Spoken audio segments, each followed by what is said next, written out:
Hey everyone, welcome to the latest installment of The Way It Is. This is a bit of a important day, kind of poignant actually for a number of reasons. Not to get too melodramatic, but it's the 4th anniversary of my brother's passing 4 years ago. So that's kind of important. But also, on a lighter note, this is the 100th episode of The Way It Is, which is astounding to me that we have 100 episodes. And so with that, because it's such a auspicious occasion, we are going to do a giveaway for a Cook's Gift Basket. But we need you to like, share, subscribe, do all those social media things, and then we'll do a lucky winner. We'll have a Cook's Basket delivered to them. So, and the guys are joining, obviously, because they've been along for the ride, at least for most of it anyway. And I mean, I was scrolling through when Ben told me this was happening. I went, holy moly. And so I was scrolling through all the podcasts, and there certainly have been some highlights. There's no question. A lot of stuff said. A lot of stuff said. We actually have a list of some things that were said and things that have actually come to fruition. Some things have changed a bit. Others maybe not quite as accurate, but nevertheless, I think I and the guys, I think we're pretty bang on with a lot of the comments that we make, which I guess speaks to the fact that we know what we're talking about most of the time. So that's a good thing. So yeah, I mean, Sam, you wanted to start with some. I got some questions for you, just to kind of reflect on the past 100. So I guess the first one, it's kind of just comes from like, why did you decide to start the podcast?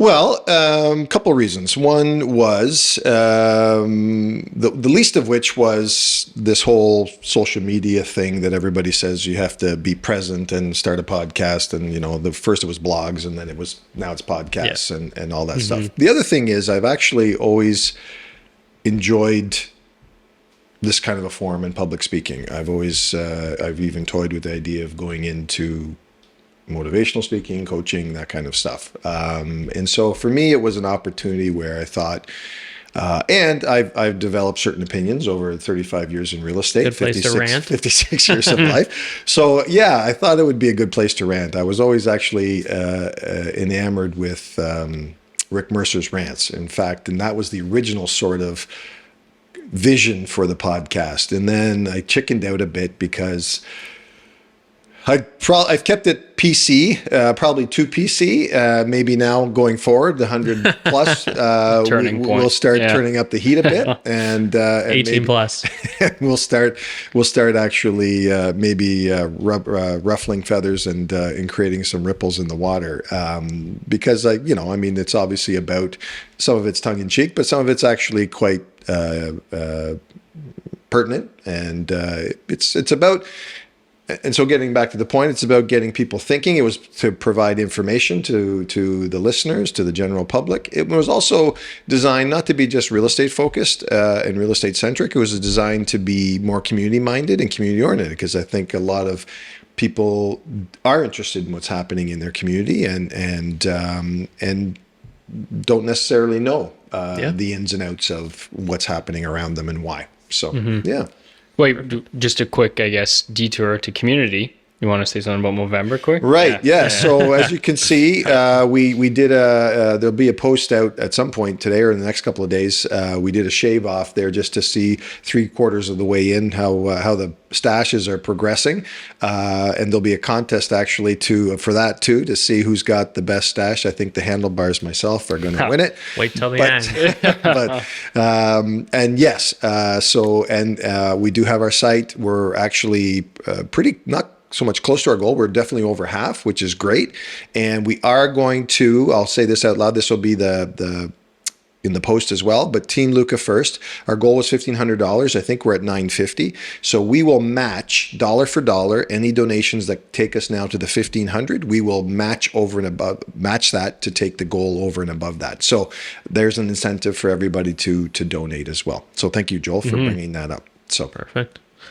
All right, back to the questions. So I guess What was your like kind of favorite moments or guests or group of guests that you've had on it? Yeah. Kind of the highlights. Yeah, so I was scrolling through, and it reminded me of some of the things that we did and some of the guests I had. So certainly doing the podcast in the plane when Ben and I went up in Willie Dog's plane, that was certainly a first, and I think that was certainly a highlight, no question about it. It was a beautiful day, and we got a nice tour of the Thousand Islands and back. And Willie had some insightful things to say about entrepreneurship and business for self. So that was certainly a highlight.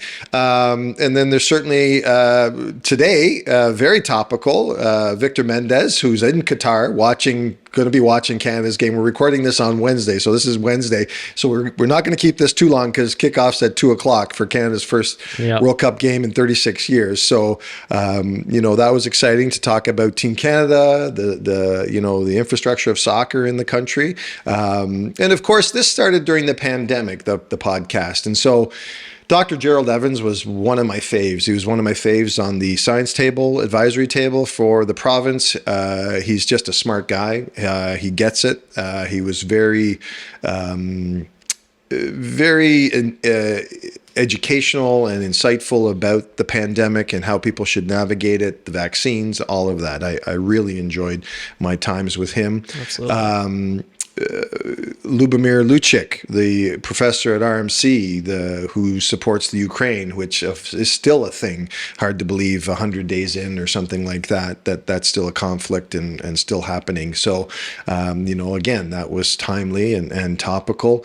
Locally, Paige Agnew from the city of Kingston, I thought was a great podcast. I found it to be exceptionally informative about the city of Kingston, the urban planning, what's sort of the steps people take, what's happening in terms of big picture, little picture, development in Kingston. I thought that was very good. I should put my glasses on so I can even see. The Alex, I've forgotten his last name now. The commissioner of the film committee here in Kingston. And a week ago I binge watched The Mayor of Kingston. I had nothing else that really intrigued me, so I thought, you know what, I'm going to watch that. It was phenomenal. I encourage everybody to watch it. Was it Mayor of Kingstown? Mayor of Kingstown, yeah. So it was filmed at KP, and that was one of the things that Alex and I talked about. Hugh Dillon, who's a local boy, went to KCVI. He's a little bit older than me, and he's an executive producer, Jeremy Renner. I encourage everybody to watch it, but it's great when you see the streets that you walk and drive on, and then right there, and they're part of the scene. So I thought that was pretty cool. We've had some, and again, trying to be topical, trying to be informative. We've had some key speakers in terms of, home ownership, life at Key, they call it, which is sort of fractional ownership in the GTA area. People that are getting in, trying to get a foothold into the condo market.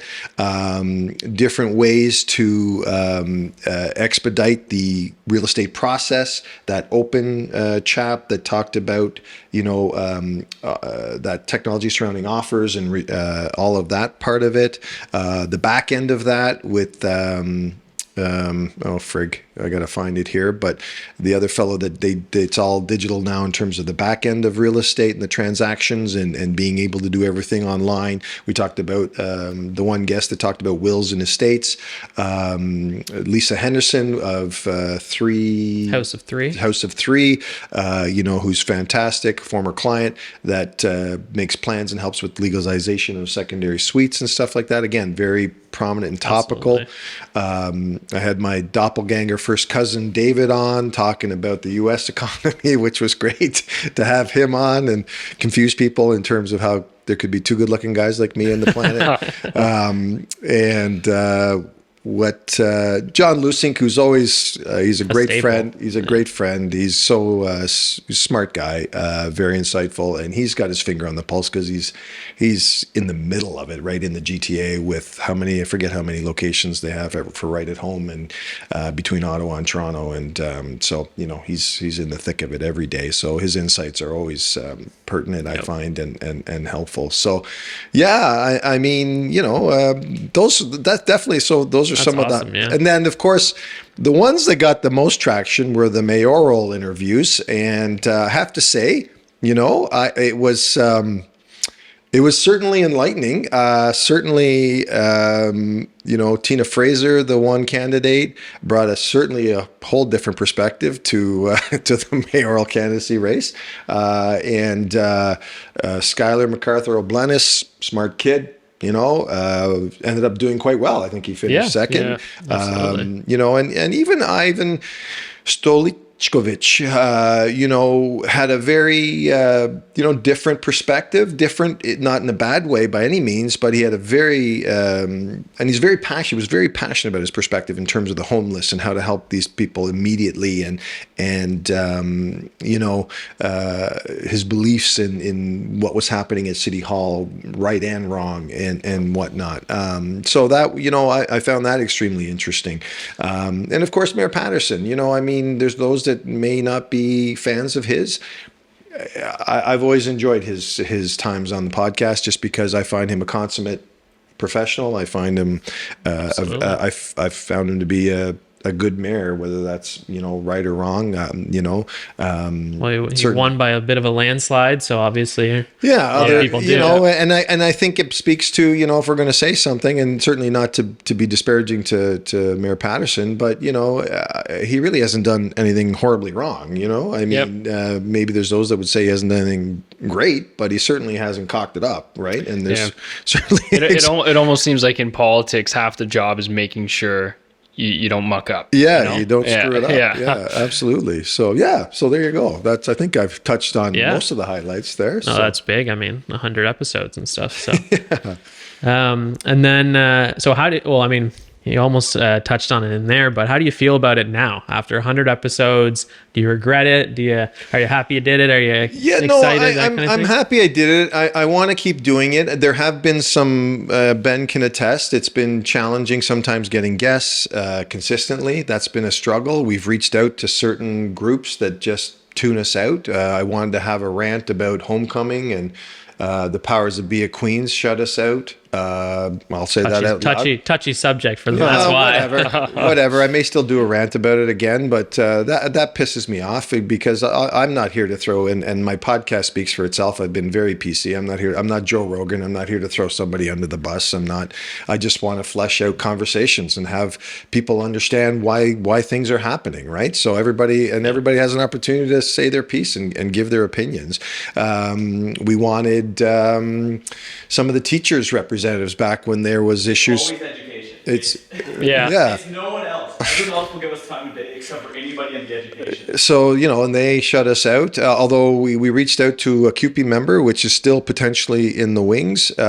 We do have a chap who's the head of the Association of Municipalities of Ontario that's going to be coming on talking about Bill 20. It's the new Bill 27, the housing bill, the Housing Faster Now. I think it's Bill 23, Bill 28, something like that. Yeah. But anyway, so that's going to be happening, which is great because that's obviously very pertinent, especially in light of the news snippets yesterday with Dougie telling developers he's going to open up the greens for the green belt for development. He's such an idiot.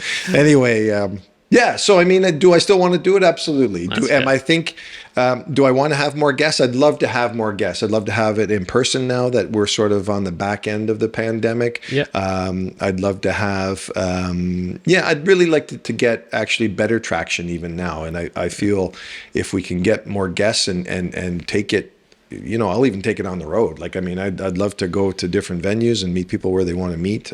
Yeah, I'm all for that. Well, I was going to say some popular ones were when you in Costa Rica and stuff like that, right? And then Absolutely, yeah. I mean, and I missed the one. I forgot about the one completely when I was with my kids in Halifax, which was great. So yeah, I mean, yeah. So I definitely am still interested, and I definitely though now forewarning, and you can unlike it or whatever. I'm going to start ranting and just speaking my mind. Well, I mean, you just answered my last question pretty much with all that too, because I was going to ask about the future plans, but that about sums it up there. Yeah, so that's awesome. I think that's time for me to start speaking my mind, and again, those that know me know I'm not a fanatic. I'm not a radical. There are some that have heard me rant on the golf course, unprovoked, and so they might raise a couple of eyebrows, but I don't think I'll go. Think I'll go off as much as I did that one day. And those of you that know that episode that were involved will be chuckling at that. But yeah, anyway. So yeah, that's it. But maybe Joel, unless you had something, we can go through quickly some of our projections or things. Bang that them we off. Yeah. Well, I guess Ben's written down some quick stats here from some previous episodes. Actually, I'm not sure what these are. Those are the dates in I think, reference to. Those are the dates of the podcast. So why don't we just skip then to February of last year, where the Ben has here the average asking price was $616,000 and the average sale price was $622. Has this gone up or has this gone down? Well, obviously that's gone down now. And I guess I'll tie that into, there's a one further down that talks about, is it a bubble? And I think at the time, early on in the pandemic, I said that it wasn't a bubble, and yet I guess here we are where certainly the air's gone out of the market in the sense of, and which we've talked about ad nauseum. It's not January, February, March anymore. And unfortunately the Bank of Canada has succeeded in their plans to literally deflate the market. I will say this to people though, because again, because I previewed those before, but they all tie into each other. But the bit about listing now in this fall winter market, is the market still a supply demand thing, and there is still scarcity of inventory, good inventory. And then and here's my mini rant right now. The Bank of Canada, they've got one more increase in them, which get it over with, and then just stabilize the shit that's going down, because their unintended consequences of what they're doing is twofold. One, they're creating and exacerbating the supply-demand issue, because they've dropped a bunch of buyers that would have qualified originally for better price ranges down into lower price ranges, thereby creating downward pressure in the lower price ranges, right? Under 500,000. It's created a vacuum in that 700 to 900 million range, maybe. And then, curiously enough, the luxury market is reasonably active. I mean, we sold Charleston Lake, we sold Coverdale Drive, we sold all those properties over $1 million, right? Million plus. Again, the unintended consequence, they think that they're helping those that need help, when actually all they're doing is still widening the gap between the haves and the have-nots, right? And they're dumping more people into the category of needing help, right? So because rising interest rates hasn't stopped the cost of food at the grocery store from going up, hasn't stopped the cost of materials at a lumber store or anywhere else or materials for construction or anything else from going up, hasn't improved the employment landscape, hasn't, try to still go get a car and stuff like that. It hasn't changed any of that. So, food for thought. And so, the market is still strong in Kingston. We're still seeing sales. Just to kind of touch on that, because this is pretty impressive. So Ontario as a whole, in the last month, we've seen a decrease in prices of 8.1%, which is very small, actually. So it's certainly us kind of leveling off.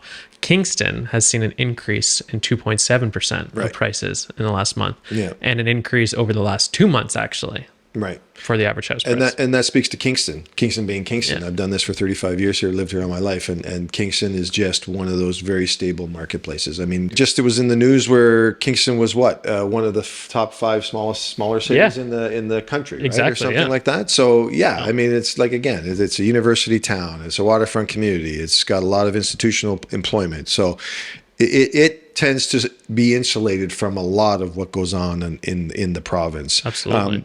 And then getting back, sorry, the last point I wanted to make about these unintended consequences, everybody's heard on the news, and it's getting all the attention now and all the sound bites about how ludicrous the rental market is now and how rents have skyrocketed. Well, guess what? That's exactly a direct effect of the rising interest rates. Why? Because people can't buy homes now, and so they're renting. And so that's eating up all of the supply. So there's hardly any supply, increasing the demand, raising rents. Second, investors. The math just doesn't make sense anymore. So investors aren't buying these investment properties or turning existing properties into investment properties because the math just doesn't make sense. Even at today's rents, which are gone up 13% or almost 15% in certain market areas, right? Exactly, so there you go. So, you can't, it's the old adage, you can't suck and blow at the same time, right? So as much as they think they're solving the inflation bit, they're just creating a lot of issues for a lot of people. And so it's gotta have to level off in the new year. Like I said, I think they want to make sure they get inflation probably somewhere around 6.5 or something like that, because that's not even the real number. The real number is, I think, like when you take energy and stuff out of it, it's like 3.2, where they want to get it back to whatever their normal level is, or close to it anyway. So, but they can't, this is unsustainable. These increased interest rates are not sustainable, in my opinion, personally. Yeah, well, it went up faster than it went down, right? We went down consistently for 2 years. Now all of a sudden we've gone up the same, almost more in the past 8 months. Right. And the people it's affecting, myself included, with 3 variable rates, each of the mortgages have gone up approximately $1,000 each. Yep. And then a lot of that's going to interest instead of principal now. Well, I just saw the news post today. Most mortgages now are going to hit this trigger rate, which you learn something new all the time. Didn't even know this existed and buried in the fine print of your mortgage covenants, which no one reads ever. Oh, yeah. There's this trigger rate if you don't know about it.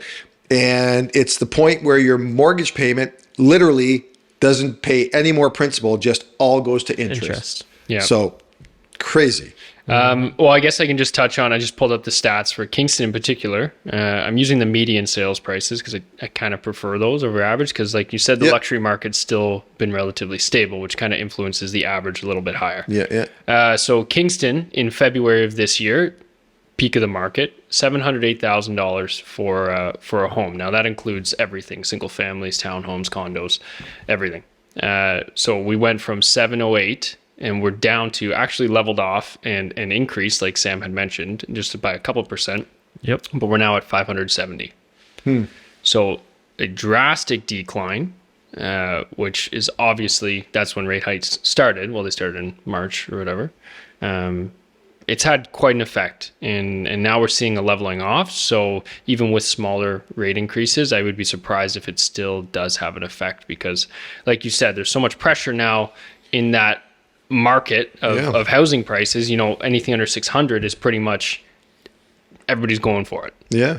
No, and we are seeing still multiple offers in certain categories, right? Yeah. I mean, shocking. I competed on 16 offers the other day, literally less than a month ago. 16 other offers at the table. So and so it's pockets. It's the right place at the right time. It's a bunch of different variables conspire to that. And the other thing is, as much as that seems like a massive drop from 708 to 575, let's interpret what that really means. So it means that, and because again, and I don't know if we've got that stat or we can pull it up, but I'm pretty confident that property values are still above pre-pandemic levels, meaning that when all the crap started happening, are they or aren't they? So, significantly. Sure. So 570, let's talk pre-pandemic. We'll go back to February 2022.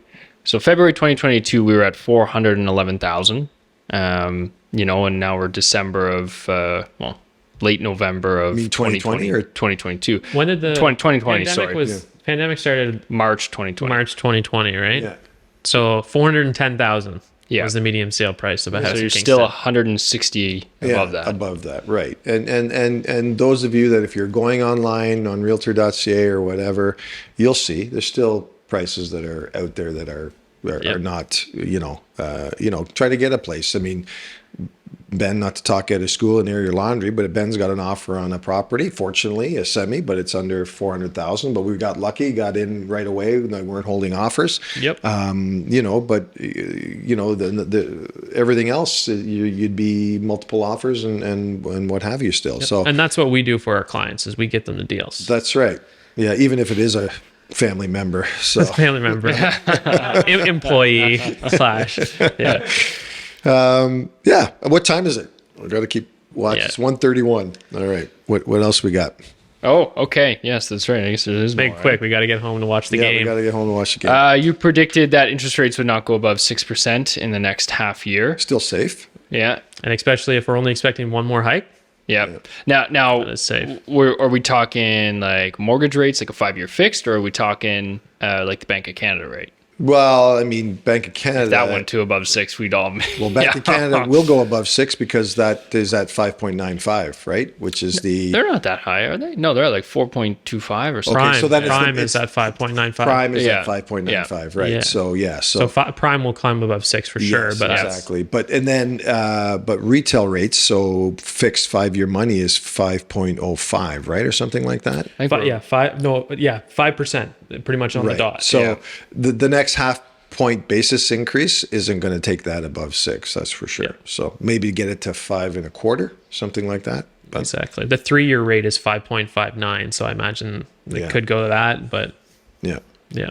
Are we going to see the same kind of late fall, winter seasonality that we saw last year, in the sense that there wasn't much seasonality? It was still a very hot market. We didn't really see things drop off. Yeah, no, I think we are seeing things drop off. We can tell that by the system we're on every day, where Yeah. the number of listings coming on is less and less. The number of sales are. And I find it's way less than what it was like for the last 2 years. It was. In terms of inventory right now is very, very few and far between. There's a lot of recycled stuff, because now it's taking on average anywhere from 2 weeks to 30 days to 60 days for a property to sell, depending on price, where, all that kind of stuff. Yeah. So, yeah. In February of 2021, actually, looks like there was some complaining about the cost of materials for renovations. Do you want to comment on where we're at right now? Well, I mean, I think it still sucks. I think, Yeah. I mean, the worst part now, what's the other, it's a two-headed monster now, because the other part of it is trades. Trying to find trades and contractors that'll actually do the work. One thing to have them get the materials, aside from whatever they cost, good luck finding someone that's actually going to do the work for you. I mean, I guess maybe a positive byproduct will be there'll be more DIYs happening or something, which is a good and a bad thing, Depends on the person. depending on the person and their skill sets. But now you can't even get a trade and stand in line. Like, people are saying you got to wait 3 months before I can even come to the job and take a look at it or quote it. Or Absolutely. anything like that. So This is a golden one here. Brian Mathy yeah, explained that at the time, variable interest rates were 2.45. The Bank of Canada was predicting that there would not be another rate hike until 2023, and only if there were inflationary pressure. Which there I clearly guess there was inflationary pressure. that was quite foreboding, I guess, right? Certainly very, yeah, exactly. So that certainly played out. Yeah. Wow. Okay, here's a good one. Luca is asked by a client, this is in March 2021, when the bubble is going to burst. Luca states that there is no market bubble. Yeah. So I guess obviously, I mean, a bubble in the sense that yes. So I guess I can say I was inaccurate or wrong in that projecting simply because obviously the airs out of what happened in April, May, or January, February, March. That said, It's not a 2008 think bubble. that's- It's Yeah, not a 2008 exactly. bubble, and even still, like after we just talked about, Kingston's remained very stable, right? So it's not Yep. like prices are plummeting. It's not like people are walking away from their houses or anything like that. So I mean, it's gross out there. I'm not going to lie to you. It's if you decided to listen to the news every day, all day long, you might want to just Yeah. you might want to give reality a second thought. But anyway, and that's the thing. It's a bubble in the sense that, and I've said this to people too, though, the variables that conspired for that perfect storm that happened in the fall of 2021 and the early part of the year of this year may never happen again. We Absolutely, yeah. had close to the height of the pandemic. Interest rates at an all-time low. What people were getting variables at 1.35 or something, and so 1.2 even at something insane like that. People were locking it fixed below 2%, right? Like consistently. Yeah. Exactly. Oops, don't hit the play button. Stop. There. Anyway, lack of supply, crazy demand. We had that huge influx of both non-resident and out-of-town buyers. Well, That's petered out to a certain extent, but there's still a great deal of out-of-town buyers. They're still looking to buy in Kingston. Toronto pretty much hit that number where it was like Toronto is no longer affordable, and that creates the mass migration to Kingston. Because I think, correct me if I'm wrong, but I'm pretty sure weren't we the number one across Canada in terms of housing increases? I think we In were. that February, Yeah, something in like- February, we were the number right. one spot, Yeah. and that comes from the perfect storm that That's kind of right. hit. That's right. So, I mean, I think we're going to see, obviously, this winter will be different than last winter. I don't think the market will be as hot, I guess is the word to describe it. But again, it's still chugging along. People still have to move regardless of what happens. I mean, to put it into perspective, again, just because I'm an old guy, when I started, the average 5-year money was 12%.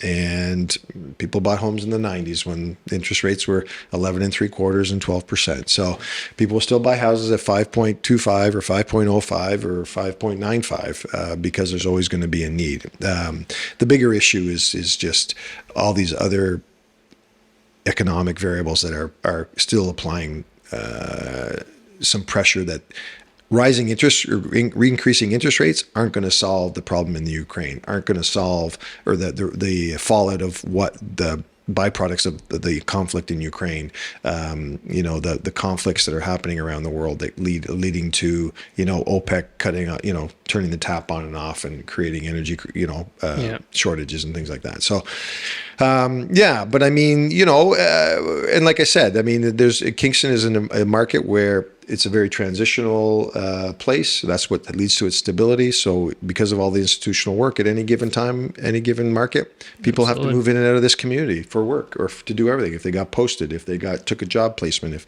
coming to Queens, coming to the KGH, coming to RCMP, OPP, Hydro One, you name it. There's always people moving out of the area. So you know what? That's what we do. We weather the storm. We help our clients. We give them the advice and the information that they need so that they can best navigate what's happening in the world when they have to do it. So yeah. I think that's a good place to end it. I think that's a great place to end it. And so thank you everyone that's followed along and listened. And I hope you've enjoyed watching them as much as I've enjoyed doing them. I thank the guys for their support and Ben for, hard to believe 100 episodes. So here's to 100 more. And Exactly. like I said, Need a little champagne or something, here's to some, maybe some more, I guess, 18 plus, yeah. off the hip. Potentially inflammatory, eyebrow-raising rants and topics. So So thanks for listening. Again, subscribe, like, share, do all that stuff. We're going to have a draw and a giveaway for a Cook's Gift Basket. Help the Movember cause. That's near and dear because I know I have several. Everybody knows somebody that's had prostate cancer or other men's health issues. So, it's not just the one thing. So, thanks for doing all of that. And we appreciate it. And we will catch you on the next one. So, Bye-bye. Perfect.